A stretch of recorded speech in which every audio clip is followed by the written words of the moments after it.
दोस्तों हमारे इस चैप्टर की कहानी शुरू होती है 1914 में, जब विश्व की दो महान शक्तियां एलाइड पावर्स और सेंट्रल पावर्स आपस में युद्ध स्टार्ट कर देते हैं। अब ये युद्ध फर्स्ट वर्ल्ड वॉर भी कहलाता है क्योंकि वर्ल्ड की मैक्सिमम शक्तियां यहां पे इंक्लूड थी।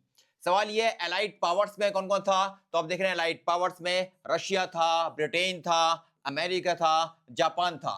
वहीं दूसरी ओर सेंट्रल पावर्स में ऑस्ट्रो हंगेरिया, जर्मनी और ऑटोमन एम्पायर थे। लेकिन अब ये युद्ध धीरे धीरे बड़ा होता जा रहा था। अब सवाल यह है, भारत तो इस युद्ध में कहीं भी था ही नहीं, लेकिन फिर भारत के ऊपर इस युद्ध का इंपैक्ट क्यों आया? तो देखिए, भारत तो शामिल नहीं था, लेकिन ब्रिटेन इस युद्ध में शामिल था।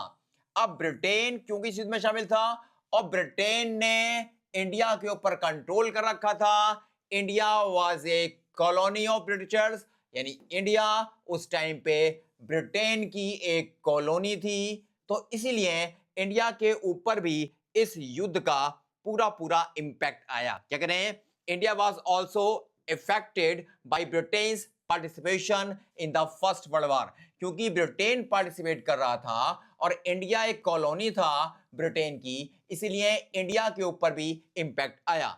अब सवाल यह है, इंडिया के ऊपर क्या इंपैक्ट आया?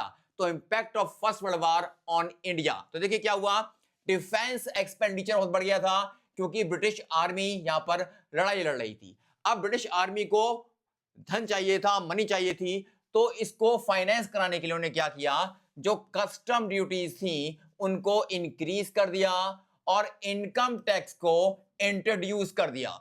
यही नहीं, जो गुड्स के प्राइजेस थे, प्राइजेस ऑफ गुड्स डबल्ड हो गए बिटवीन 1913 टू 1918, यानी कीमतें बहुत तेजी से बढ़ रही थी। यही नहीं, force recruitment in the army, यानी ब्रिटेन के लोग क्या कर रहे थे, इंडिया में जो गांव में लोग थे वहां पे फोर्स रिक्रूटमेंट कर रहे थे, यानी जबरन भर्ती कर रहे थे अंग्रेजी सेना में।